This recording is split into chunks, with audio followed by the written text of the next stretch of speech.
ngo yaritanguye yashikiriye ikaburimbi yibaza ko ari uruzi kubera amaso y'ikiyobyabwenge yari yanyowe ibiboreza sharavuga cyane nihango sharakura ikoti sharaterera hakurya aha jenda ziko acarabwa inyuma atavuga implonje guplonje murabibona imwe k'ibibiro ninge n'utuye ibirura acarera inyu acarinamura ngo akubise umwibiro uco byumva ibyabaye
nishimye rwose mbega Yesu iyo atazi bite ibintu biba bimeze gute ibyizigiro by'umuntu biba biri hehe yaba Imana idahari kubaho k'umuntu kobaye iki umwe Yesu atoba ahari ibintu byogenze gute ubuzima tubayemo bugenda buragaragaza rwose ko by'ukuri twari dukeneye umucunguzi kandi ko twari dukeneye umeze nk'uwo dufise dushimira Imana kuba tumufise mwibuke ko ari umwe wenyine umubuze nta wundi ubufise n'akanoti kawe k'ibihumbi 10 uri mu rugendo ugafise konyene urakabungabunga Yesu ntawumusubirira tunezererwe kuba tumufise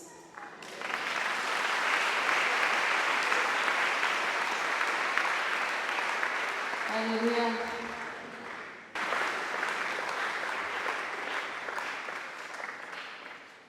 tuvuga ijambo rivuga ngo kugira umwete wo kurondera Yesu n'inkomezi ziwe nturondere Yesu gusa urondere n'inkomezi ziwe ugira umwete wo kurondera Yesu ako kari inkomezi ziwe bikorera kari mu murongo wa Bibiliya aho Bibiliya ivuga ngo murondere uhoraho n'inkomezi ziwe kandi kari n'ico kavuga mugira umwete tugira umwete kugira umwete wo kurondera Yesu n'inkomezi ziwe muri ayo majambo harimwo amajambo aremereye rimwe muri yo umwete kuko abantu bashobora kurondera ari babiri bose bariko bararondera ariko bakarushanya umwete kandi bose kamenga bariko bararondera umwete rero ni ikintu gikomeye muri aya majambo tugira dusangire mugabo kandi irindi rikomeye riremereye ni Yesu uwo mwete wacu n'ingufu dufise n'ubwenge n'ubugingo n'imibiri n'ibindi byose tukabihebera kurondera Yesu. Ijambo ry'Imana riravuga ngo ubwami bw'Imana bumeze nk'umuntu yubutse ku itongo ry'izahabu, hanyuma ngo caragenda ashora ibyo afise byose kugira ngo aze kugura iryo tongo. Biboneka ko yari yagize ubwenge bwo kubona ngo naho nobanza nkagurisha inzu, nkagurisha n'igitanda naryamako n'imatera, ndashaka gusa gukwiza igiciro gituma ndonka rirya tongo, ko ninamara kuronka rirya tongo ibyo byose nahevye nzobironka. Rero ngo urondera ubwami bw'Imana akwiye kuba afise ubwo bwenge bwo kubona yuko ameze nk'uwubutse ku itongo ry'inzahabu, hanyuma ngo umunezero yagize, niko handitse muri Bibiliya, ngo umunezero agize w'iryo tongo uca umutera kugenda kugurisha ibyo yari afise byose kugira ngo ace agaruka yigurire iryo tongo. Inzu zirenze imwe yari afise azozironkamo. Ibyo yagurishije bitandukanye, mbere yagurishije ikamyo 3 atunze azozironkamo, kuko yubutse ku itongo rirusha agaciro tusikirava, rirusha agaciro ibyo yari afise byose. Rero kugira umwete wo kurondera Yesu biravana n'ingene wahaye agaciro Yesu, biri horativu. Kugira umwete wo kurondera Yesu bifatanya n'ingene wugurutse amaso kugira ngo urabe, kandi wugurutse amaso umuco w'Imana urakumurikira, wewe ukira gukunda ukayugurura, umuco w'Imana urakumurikira kugira ngo ubone uwo Yesu uriko urarondera uwo ari we, hanyuma bigutera gushora n'ibyo ufise. Aleluya, nanishimye. Yesu ni kamara w'ubuzima bwacu. Il est plus que tout ce que nous avons et tout ce que nous pouvons avoir. Yesu arahambaye gusumba ibintu byose dufise, gusumba n'ibindi byose tuzoronka. Amen. Tugira dusoma amajambo y'Imana tuza gukuramo gute rero twomurondera. Kumurondera, kugira umwete wo kurondera Yesu, kuko n'irindi jambo rikomeye. Ni gute rero twomurondera? Uwo mwete twowugira mu buhe buryo? Dukeyi mu byo umuntu yokora nitwo tugira dusangire, ariko bibaza ko utwo duke dushobora kubyara ibindi byinshi uri kumwe na Mpwemu Yera akakurongora, kandi akakurongora nyene nk'umwami Imana. Yesu ashimwe cyane. Haleluya, haleluya. Rero ndakubaza, muntu w'Imana mubahwa, wewe wumva ari iki gituma urondera Yesu ugasiga ibyawe? Wumva ari iki gituma ugurisha ibintu byawe byose kugira urondere Yesu? Yesu Yesu, uwo Yesu ni iki kuryo wohera ibintu byawe ngo umurondere? Alo, hari aho dukunda gukora ibintu mu gakuku n'ikigwi no gukurikira. Bari dufashe cyane, kubera wabonye abandi biruka nawe ugaca wiruka utazi ikikwirukankanye, baguhagarika bati habaye iki kuri kuriruka? Uranje ntabyo namenye. Nawe ko mvuga ko muriruka muri benshi, nawe uriko wiruka habaye iki? Ntabyo nzi neza, ngo nabonye birutse nanjye ca ndiruka. Ibyo bintu birabaye. Ariko reka tubyiyumvire ko tureke kuba abantu badakoresheje ubwenge bwabo n'imitima yabo. tuvyiyumvire ko neza. Pourquoi? Kubera iki worondera Yesu? Kubera iki wokwemera guheba ivyo ufise?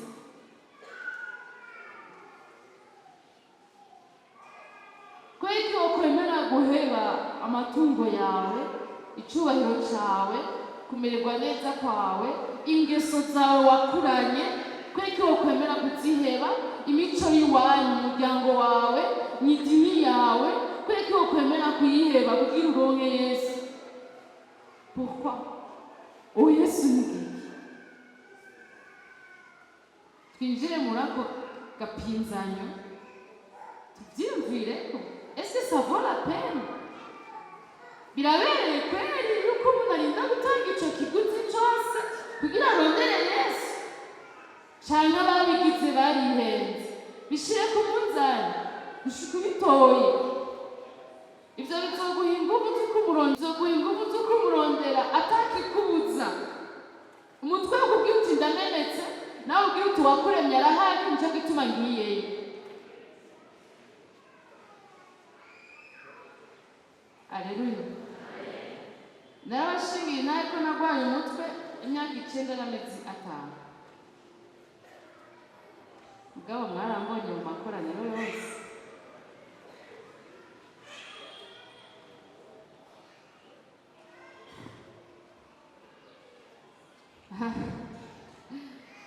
Nta kindi camaye gupfa. Ndumva Yesu aruta amagara yanje. Je ndavyumva.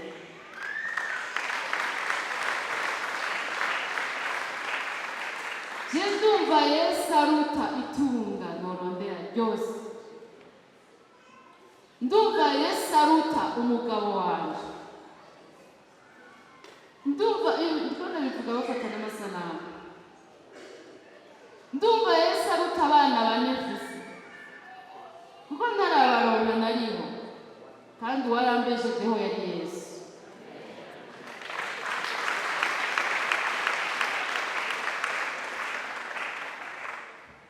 Ivyo vyari vyoroshe. Ndumva Yesu aruta jewe komba. Nopfuma mpfa. Yesu agahabwa icubahiro. None je mvuye icononekara n'iki? Je mvuye ni igiki co kononekara Yesu atorekana? Ni igiki coba gipfuye Yesu atotunganya?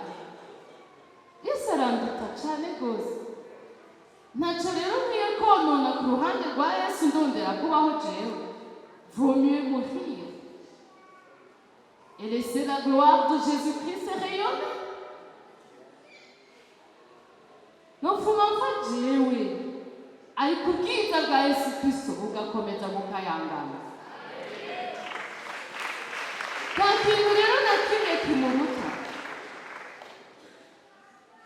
Ugende nawe utohoze neza, uvyitondere. Kimwe rero mu bituma ndamurondera nuko ahambaye gusumba ibihambaye vyose.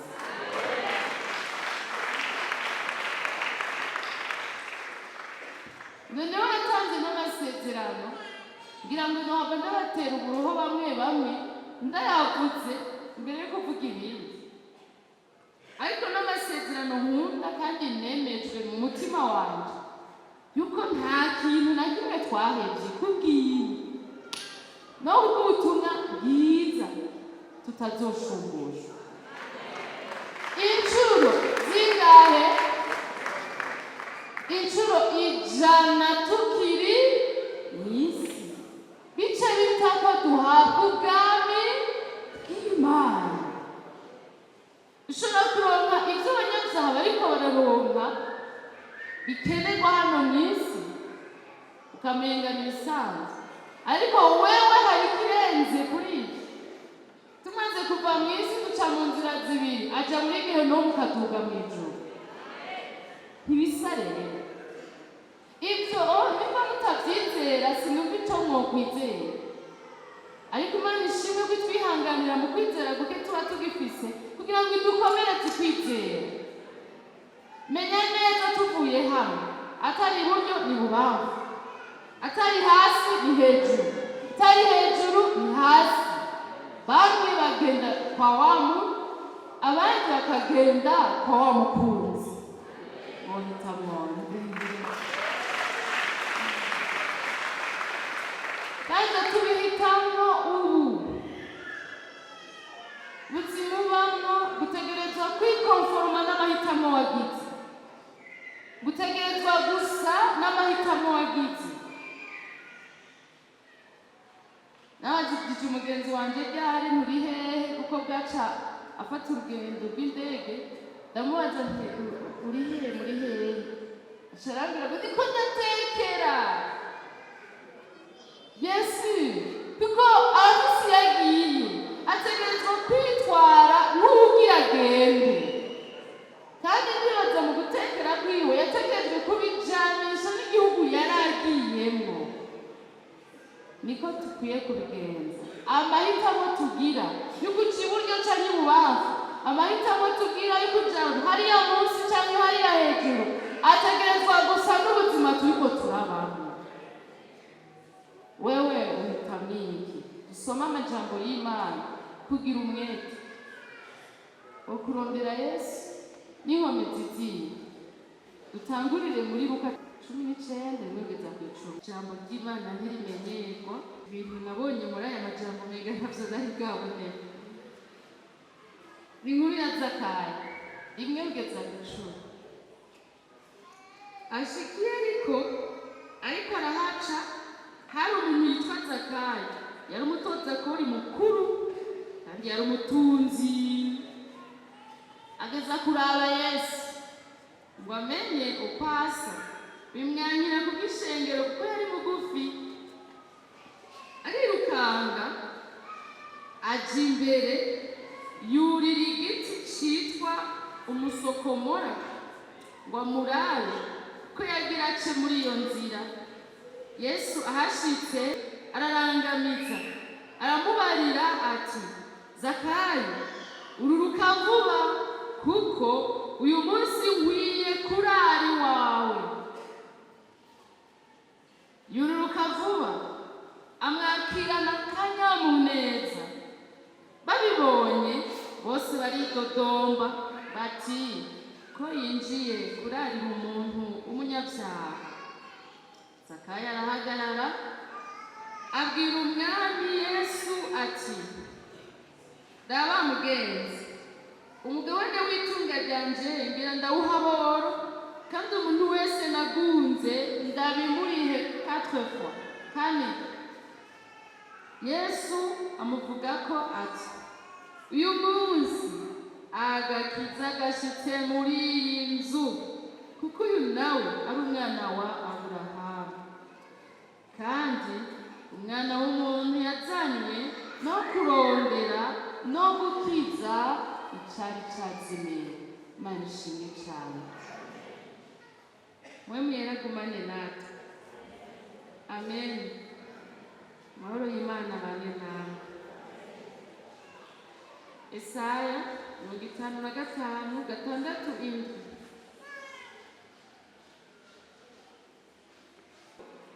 Nimurondere Uhoraho, bigishoboka ko abonwa, nimumwambaze akiri hafi. Umunyabyaha nareke inzira yiwe, ugabitanya areke ivyiyumviro vyiwe. Agaruke ku Uhoraho, nawe aramugirira ikigongwe. Agaruke ku Mana yacu, kuko ikunda guharira. Subiremo. Nimurondere Uhoraho, bigishoboka ko abonwa, nimumwambaze akiri hafi.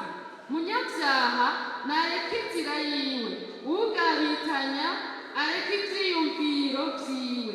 Agaruke ku Uhoraho, nawe aramugirira ikigongwe. Agaruke ku Mana yacu, kuko ikunda guharira. Yesu ashimwe cyane.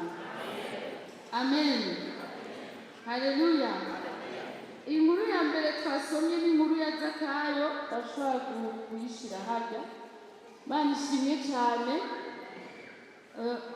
Zakayo yumvise yuko Yesu ariko ararengana aho yarari, hanyuma ngo ashaka kumubona. Yesu ashimwe cyane. ndakwibaza urashaka kubona Yesu wiyumvirize.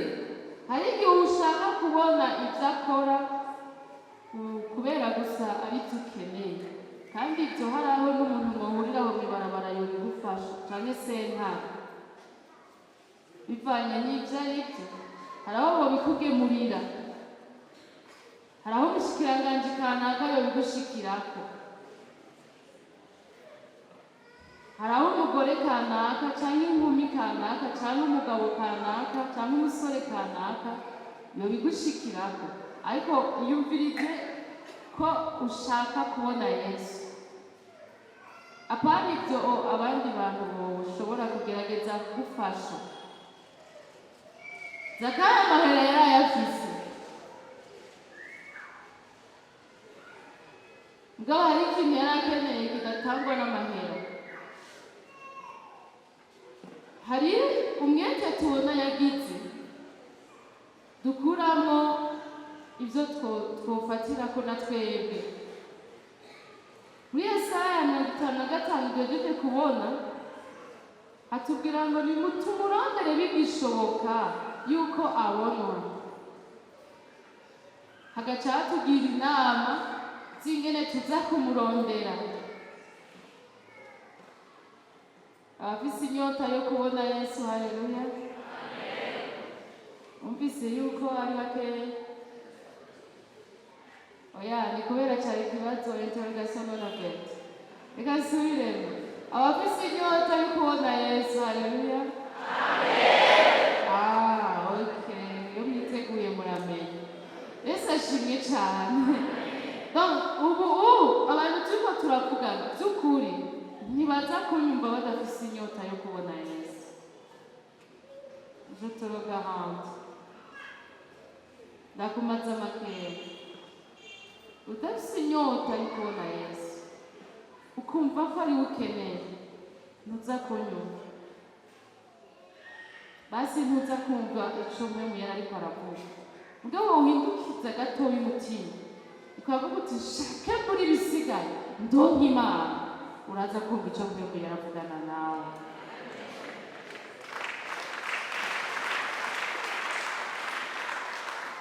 Biratangaje ko hari abakomye amashi mw'isi ya none, bakomera amashi ijambo rivuga ngo shake muri bisigaye ndonke Imana. Niba bahari ntibasubire.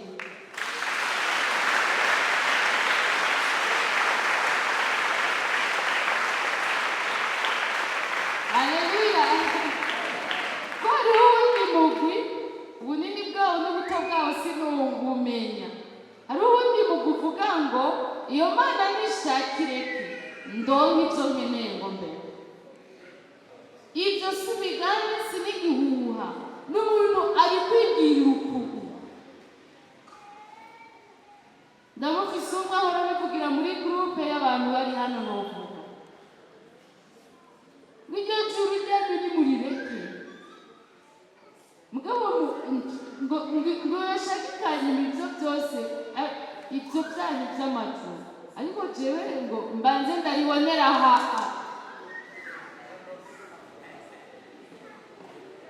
Rero mw'isi ya none biratangaje kuronka abantu bashima bagakoma amashi babwiwe ngo shake muri bisigaye ndonke Imana. Abo bantu ni incabwenge. Haleluya. Ni incabwenge. Murundi hari ibintu vyagiye biraba, ushatse kubikoresha wabikoresha. Sinayibaye kandi sinzoyiba, ngarya jambo bimbonera kure. Ariko kuducisha ubwenge ni kurehera. Wewe uhagaze hano ubona he? Kuri rasiyo ya saa sita, kuri rasiyo yo ku mugoroba, ku mwisho w'ukwezi bakwatse amahera y'inzu, ku mpera z'umwaka utaraheza kuriha rya deni, mu myaka 3 wahejeje kubaka inzu ukeneye, mu myaka 7 washingije abahungu n'abakobwa, mu myaka 20 wakukurutse, 30 wubatse Uburundi bushasha, wewe ubona kugira hehe? Abo bantu bashobora kubona ngo nobura ibindi nkaronka Imana, babona kure sindakuresha.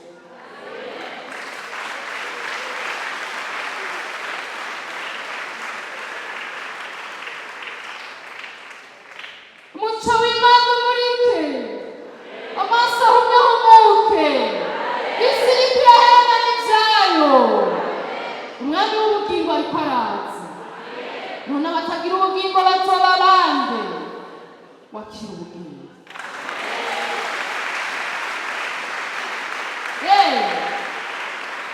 Umwami w'ubugingo ariko araza, kandi azozana n'inganji nyinshi. Aho yakabirekeye none hazobicira urubanza, ngo ivyo urabikora nanje ngahora, ukibaza ngo mpwana nawe rwose, weko nzobiguhanira ata na kimwe kivuyemo, ndabicisha imbere yawe ubibone ko nari nabibonye. Umwami w'ubugingo ariko araza, none umuntu adatoye ubugingo azosigarana nande? Umwami w'urupfu. Twifatanye n'umwami w'ubugingo, turondere umwami w'ubugingo. Igihe ciwe gitera cegereza. Igihe ca Nowa baravuga, bagira ngo ni imikino, ati nta mvura igwa, none amazi yokutura hano yova hehe? Nta n'imvura yari isanzwe igwa, ngo isi yatoswa n'ikime, imirima ikera kubera ikime. Imvura yatanguranye n'ibihe vya Nowa, ariko Imana irambwiye ati je nzogwisha imvura Nowa kugeza ibintu byose biri aho mw'isi birengewe n'igiti kirekire. Nzogwisha imvura jewe, nimara ishavu abantu bangambararira, je nzobigira Nowa. Kandi Nowa kubera wewe unyubaha sinokumarana n'abanyabyaha, kuko sikomeze. Ndi Imana idahereretse urubanza kuwutarugira. Ndayishimiye cane. Haleluya. Niko ijambo ryawe rivuga, ntihereretse urubanza kuwutari nyenego. Ntishobora gufata ivyaha vyawe ngo ubiharureko, kandi ishobora gufata ivyaha vyanje ngo ubiguharureko. Gukora ivyaha ntiwazohanwa. Noneho hoza Eliya ngo hakaza nande, niko yabwiye abo yagira ihane, nta kubikunda kuko nyene ivyaha ntiwazobihanirwa. Irabwira Nowa ngira nkora ico kintu, kandi Nowa kubera wewe basi kuranyumvira, genda ubanze ubwato, ngenda guha ingene ubucapa, ngene ububaza. Ico ubwira abawe bagenda, imyaka irahera, irasubira irahera. Ari ibintu umenga n'amasezerano ateba. Niyo ryo ryo kuronka akazi ari igihe umenga rirateba, kandi ubaye utizera Imana neza uba uronse igipimo, kubera itarakaguha ko yakubwiye uba wiciriye inzira y'akantu, ukaba urejeje kwerekana aho wari ugeze kuyubaha no kuyizera ko ari umunyakuri. Ibipimo bene ivyo tuvyamamwo, kandi ni ivyigwa bito bito, mugabo bidufasha kubandanya kumenya ni gute twizera, tugeza hehe kwizera Imana yuko ivyo yavuze ari vyo. Ni ikibazo. Ariko Nowa yarashimitse, aramenya ko ibikwiye mubari ari y'ukuri, aramenya ko yavuze ari y'ukuri.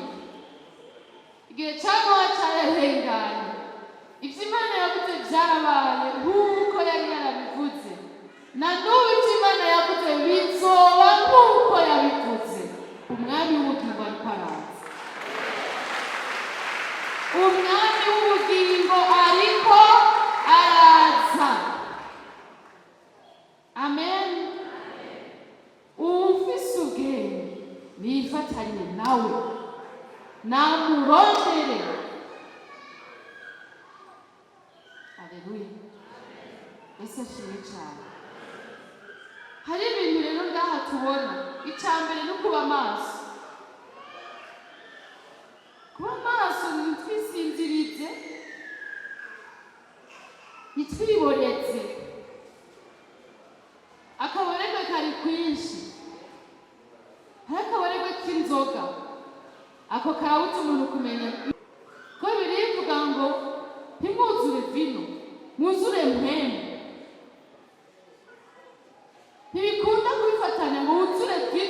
na mpwemu yera ntibikunda by'ukuri, ntibikunda ndetse impossible, kuko ibibonetse bitwara ubwenge kandi mpwemu yera nawe agomba kuganza ubwenge bwawe. Mugabo akaburenge kari kwinshi, hariho akaburenge ko kwinezereza k'umubiri mu bundi buryo butari ubu. Sinzi uwo numvise ku iradiyo yo mu Rwanda ariko aravuga mu bijyanye n'iby'ubushakanyi, acavuga ngo abagore n'abakobwa ngo ni ibiyobyabwenge. Bakora iki? Buri biyobyabwenge birashoboka, ariko nibaza ko n'abagabo icyo kimwe iyo ari byo barimo. Kuko umuntu ajya kwikangura yarabaye akahetse. Umuntu ajya kwikangura, Bibiliya ivuga ngo ntiwihe umugore w'umusambanyi ikagira ntakumare kugikundiro cyawe. N'umugabo nicyo kimwe. Urumva rero ikiyobyabwenge uryama mu ishyamba wibaza ko uryamye mu nzu wawe. Uriya ngo yaritanguye yashikiriye ikaburimbi yibaza ko ari uruzi, kubera amaso y'ikiyobyabwenge yari yanyoye ibibonetse. Kiravuga cyane ntihango, kirakura ikoti, kiraterera hakurya, genda ziko acarabwa inyuma atavuga implonje guplonje murabibona, rimwe k'ibiri ringe n'utumwibirura aca hejuru aca arinamura ngo akubise umwibiro, uco byumva ibyabaye.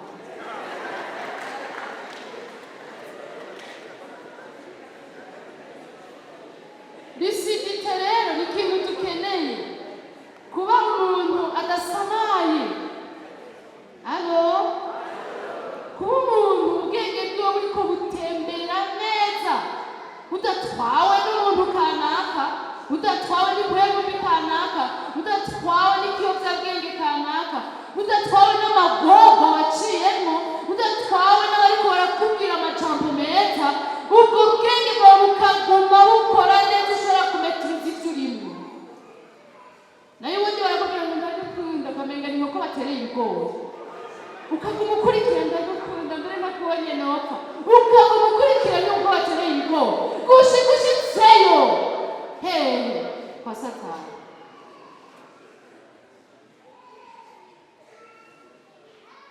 Kandi urabona wowe uragwaragurika cyane, kandi ujya muntu yobigufasha ngo ugiye kurondera amagara usiga uwayaguhaye, takufa rubaya.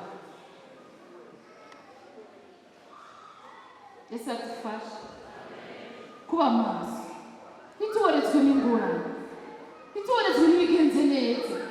Ingorane ziguma zikurana, ahubwo ukwiye kutimenyereza.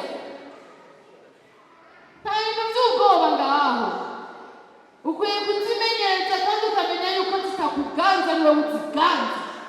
Uzitwara uko ugomba ntizigutwara uko zigomba. Abahinzi alo, urabuvyumvise mwene data, ndazi ko hari abantu tubihurizako. Yesu aguhezagire. Nibigenze neza nico kimwe, abantu benshi barawusinziriza bahariye iminsi y'ukubaha Imana ibigabanutse. N'akazi, n'umubebe, n'umugabo, n'umugore, n'abagenzi beza bagusohokana, umuntu yemwe acerezwa kuja muri Rwanda n'akaproshete. Mbere abantu twavuganye ko tuza gusangira akaproshete, ugatoreka kuja muri Rwanda, urapfuye. Iya urazi ziri kuri wewe.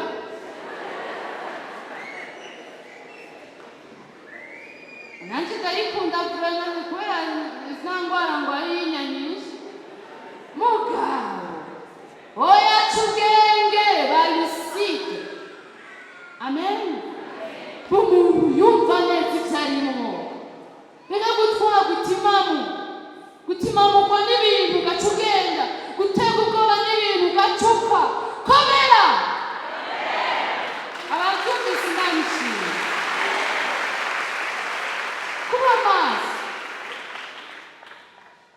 Zakayo kugira yumvire kurira igiti ari ibiharuro yakoze, kandi ari ibiharuro utoko ruborewe, hari ibiharuro utokora ubwenge buyerereye, ufatanije iki na kiriya hari ibiharuro udashikako.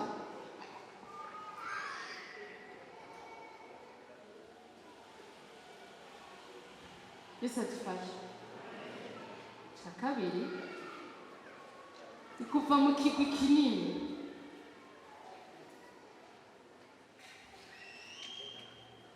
kuva mu gihari c'abantu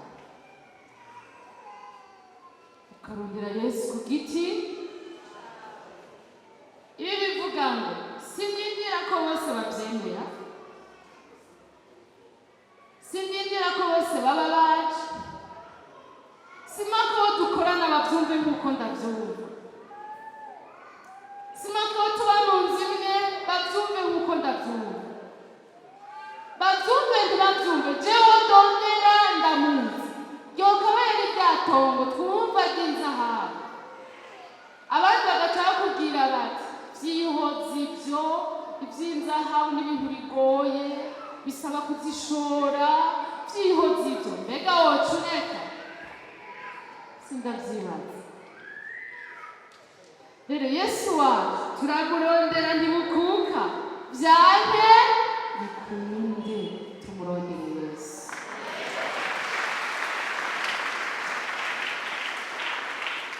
Amen. Rero kuva mu kigwi harimwo yuko jewe nawe dukwiye kurondera akaryo keza ko kubana na Yesu turi babiri, kumurondera. Ibibiriya hano turasomewe ya twese, mugabo tugeze muhira nawe genda usome wenyene. Haleluya, Mana ishimwe. Hano turaza gutazira twese, mugabo uri wenyene nawe muhira rondera kandi utazire Yesu. Bibiriya itubwira ngo muhure muririmba zaburi mu mitima yanyu mucuraranga. Haleluya, Mana ishimwe cyane. Kuva mu kigwi ca benshi harimwo ngo sindabira ku bandi vyagoye, ahubwo je ndabira kuri uwo mwami w'akarorero kacu. Haleluya, amen. Mbega muravyumvise?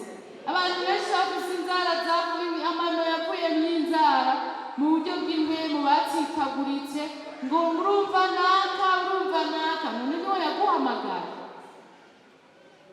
Que vous aurez appelé, ninde yaguhaye agakiza? Nuwo yagutsitaje?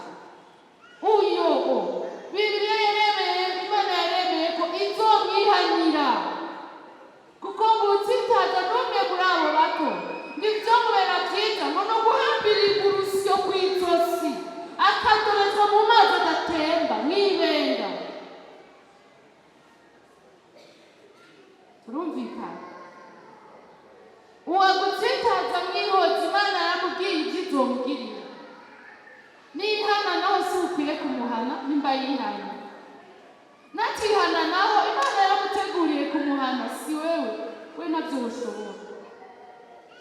Wewe ibandaniriza urugendo rw'iwawe,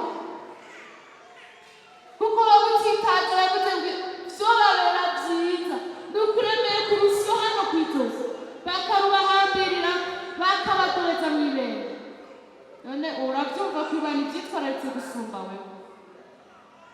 Birekana rero na vya naka urya nawe yaciye akora ivyaha, gororoka wewe rero nawe udakora ivyaha. Sico kigezweho none, nimba wari yakoze ivyaha ukaba utabashigikiye, none uca ukora ivyaha nawe.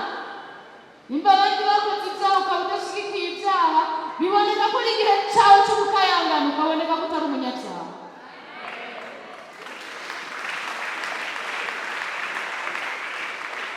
Kuko waba bafise amayeri menshi, hari n'aho bakoresheje ico kugira ngo atsitaze rero. None wemera uje mu mugwi wabo agiriye nabi ubibona, vamwo, va mu mugwi wa benshi. Haleluya,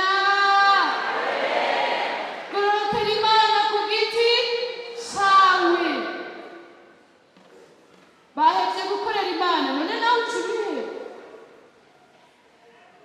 basibye kuja mu makoraniro none nawe ucisiba oyaye va mu kiwi ca benshi Zakayo yarabonye ko batari benshi hanyuma akubita ibiharuro aravuga ati narirya ndehuku mana yawe rero ahantu hiyandikiye ngo kuva agatwe gato kanje nzokwiruka cane narirya ndehuku nkwiye gukora ikirenze ico barya barebare bariko barakora kwimenya intege nke zawe ico bigikurikira kwimenya intege nke zawe haleluya iyo umuntu aguma yishira mu mugutari uwiwe hari aho bimubuza gukora ico yari gukora abandi bariga bakabifata mu mwanya muto nawe ivyo bize mu isaha imwe uvyiga mu minsi 3 none ubagiye gukina agapira buca bucana siko bikwiye kugenda kandi nagenda babwire ngo abita abanyenkomezi bibiri babwira ngo uwiyumvira ko ahagaze arabe neza ntabwo Nyandi majambo vyotubereye vyiza kumenya ko turi abanyantege nke Yesu yavuze tete nyene abagenzi bawe mbiriza Satani yabasavye ngo bagosore nk'ingano usa naho usengeye begeye imbere acaramusubira ye nibwumva nababwire mbe murasinziriye mwabaye gute Pete wowe wabwiye ngo ntuzomvako Pete umutima ni ukunzi ariko umubiri ufise intege nke wararaganya warabatijwe waragize ibiki ivyo ntibikwiye gira umwete kanura bamaso menya kuri umunyantege nke urondera Imana urondera Imana ugumane nayo mbenda babaza hari ahantu mwabonye Yosefu yari umusambanyi hari aho mwabibonye je ntaho nabonye ariko Yosefu abonye ahanganye n'uri mw'impembe y'ubusambanyi bamusigaraniye ivyo yari yambaye yibutse yavuze ati kare urakina n'amakara ashushe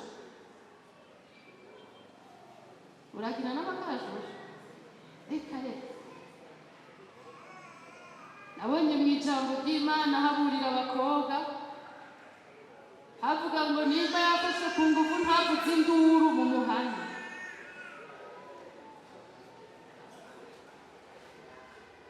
ntabyo kuvuga ngo yafashwe ku ngufu ukaba yafashwe ku ngufu yari kuvuza induru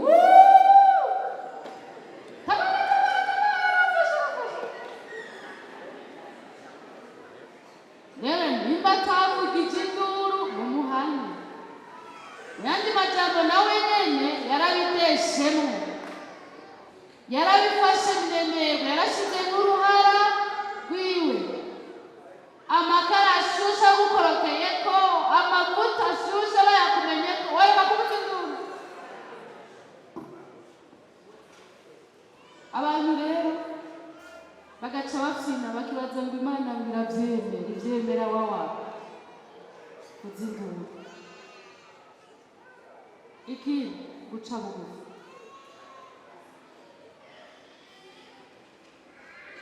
haleluya bajeje kuba kwimenya intege nke zawe ko warutse kudashobora kumurwanya kuzinduru bagutabara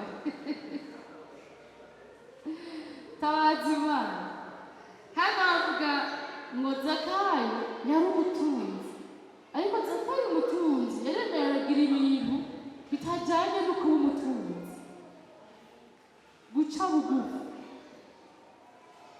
hari igihe abantu bagara ku bintu n'ukuri bihera vuba rwose je naba niyumvira nk'ingene ibi turiko turabona kandi bisanzwe bihari inyuma y'imyaka 65 bagaca bakubwira yuko ubu nyakubahwa Mutama taha muhira, kandi burya wabwiye taha muhira diplome yawe niyo ibitaje. Gukukuruka ugasanga rero umuntu ariko agara kuri diplome isigaje imyaka 20, bikamwangira guca bugufi ngo arondere Imana y'ubugingo budashira. Hari n'abasigaranye n'itanu ngo urabona twe turabakera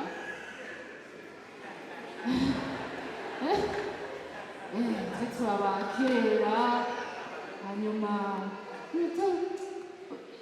ni bya bindi nyine, ubwenge bumenyekana ko ari ubwenge cyane.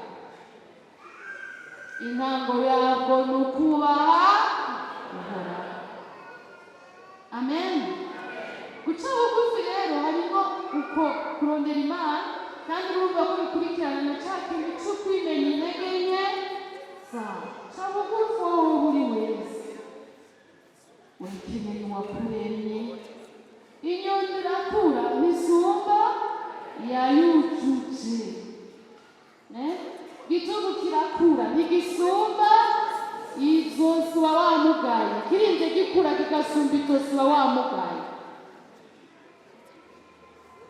Yandi majambo nawe w'igihangange gikomeye urakeneye uwakuremye. Tumuhe icubahiro.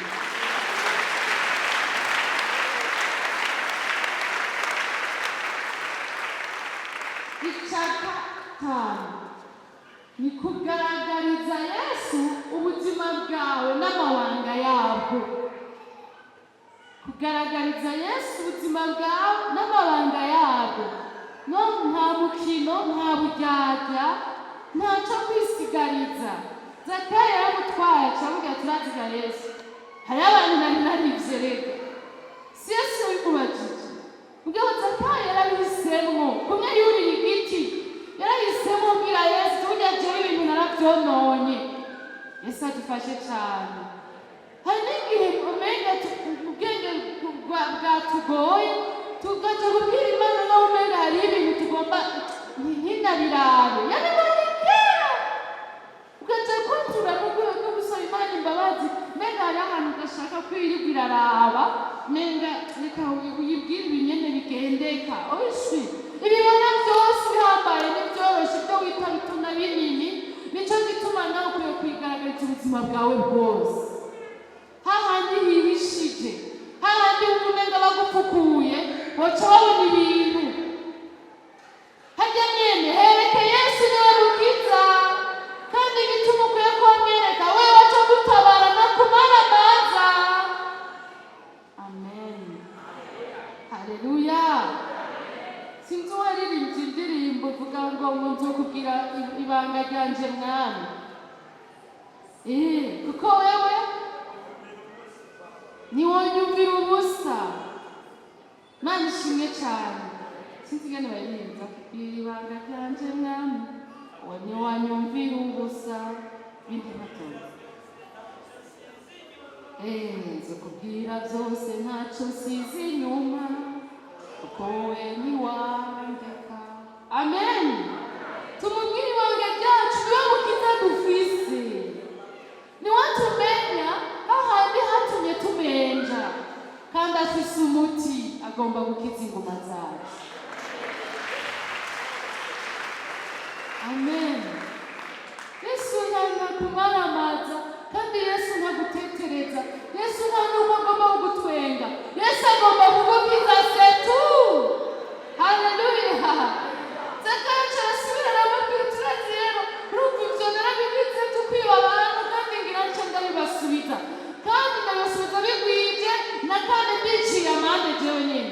Hanyuma mugabo kandi urumva kubera uko kuntu natunze bitameze neza, nta n'abantu nagirira neza, ngira nce fata ivyo nari mfise Yesu ndabigurishe ngirire neza boro.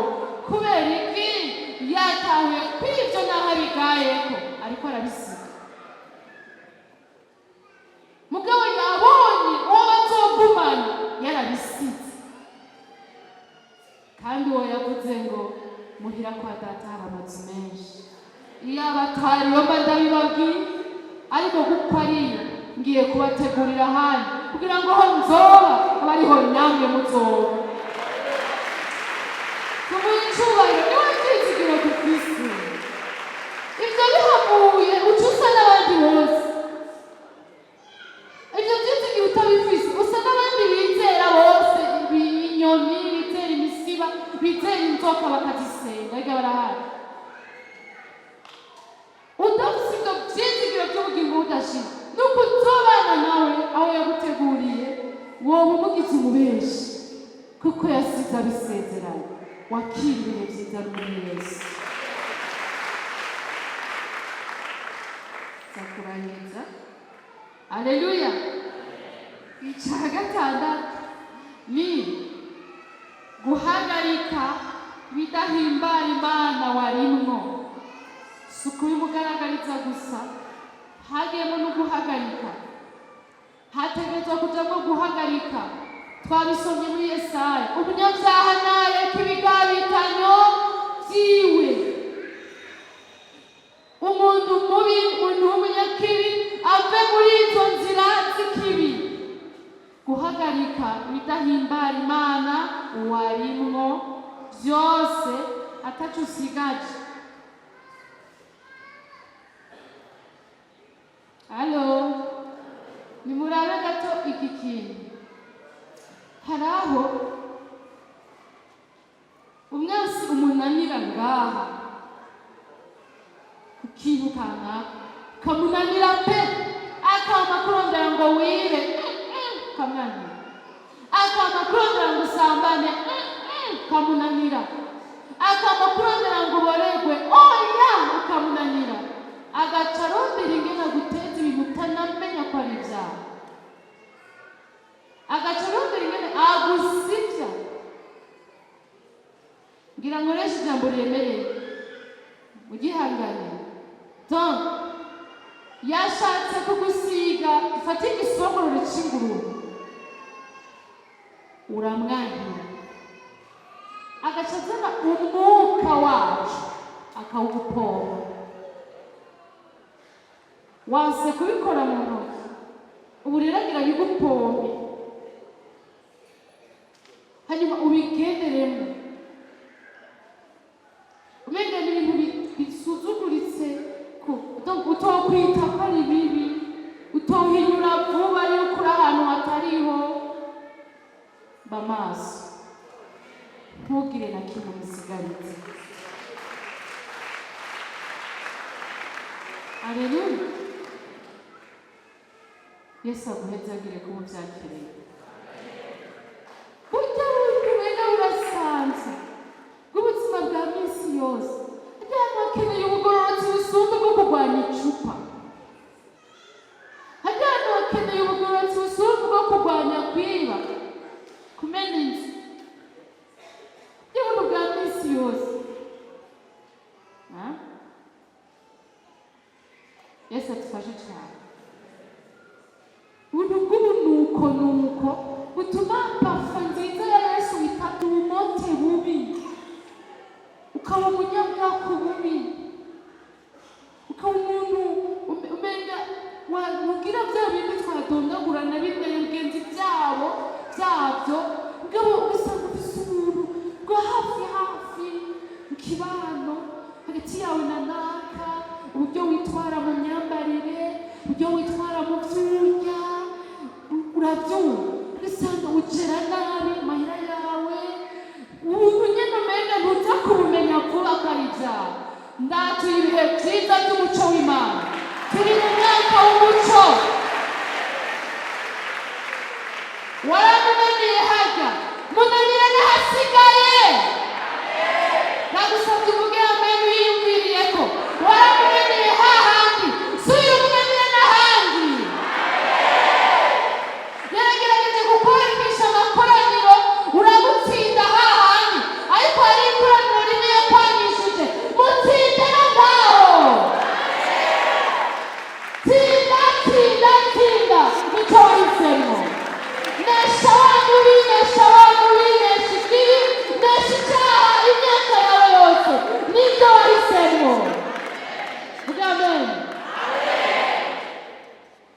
Yesu akomerwa amashyi.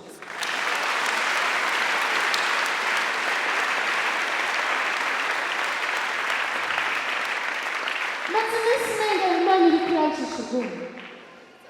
Warareka ibindi byose utizi ko ubwita bikaba nibyo bikubana ingorane. Waratsinze ibindi byose kugurana mugenzi wawe ibihumbi 3 Yesu akaba ariko bikunaniye. Sinzi ukabwira mwebwe siko ndabwira ubwo mutima bumeze uko kandi nyemebyo arumva ibyiwe nawe. Aleluya. Ubutenge butakenewe.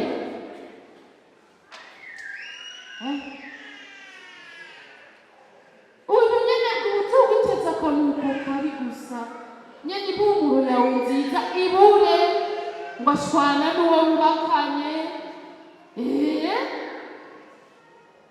Ibure gacume ngo urafise ibintu wumva byumvikana kandi mugabo wewe ariko arakononera n'ubuzima bwawe ugeze gusenga urabyumva ko utatotahaye. Ugeze gupfukama imbere y'Imana urabyumva ko bitisuka. Kubera iki? Ngo akazi kenshi hanyuma rero ushobora kuronka n'iminota 5 yo kubana n'Imana muri kwite personnel. Ngo akazi kenshi hanyuma rero n'iminota 5 ya Bibiliya uronka ntuza kumenya ko ari ibyaha n'akazi kenshi. Tsinda ndabisubiyemo nyenyeri arabyumva. Tsinda na kare waratsinze.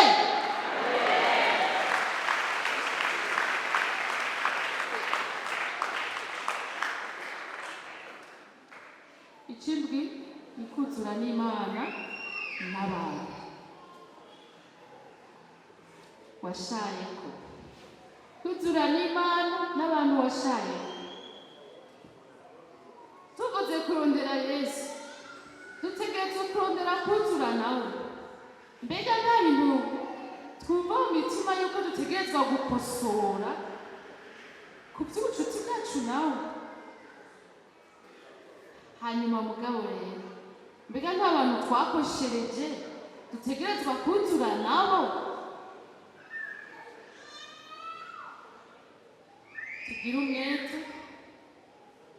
wo kurondera Yesu n'inkomezi ziwe.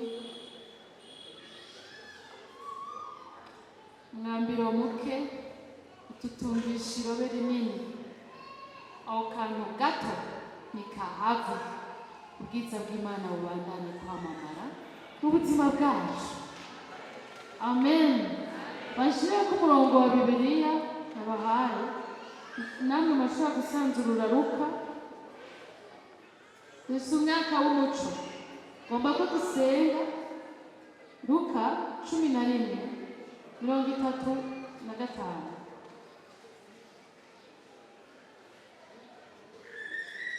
Na usitaje mu rurimi rw'icyongereza abakibona n'abacumva muraza kudufasha abatacumva. Aho ngeze kumva d'abord some mu Kirundi havuga ngo nuko wirabe yuko umuco uri muri wewe atari umwiza. Nuko wirabe yuko umuco uri muri wewe atari umwiza. Hajya rero habivuga byaguye. Make sure that the light you think you have is not actually darkness.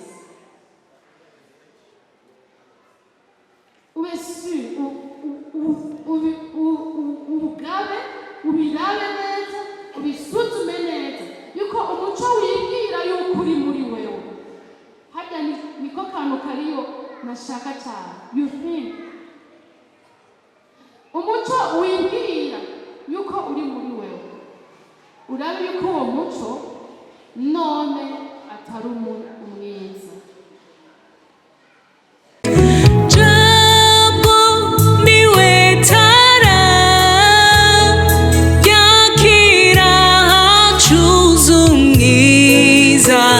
Biga ubuzima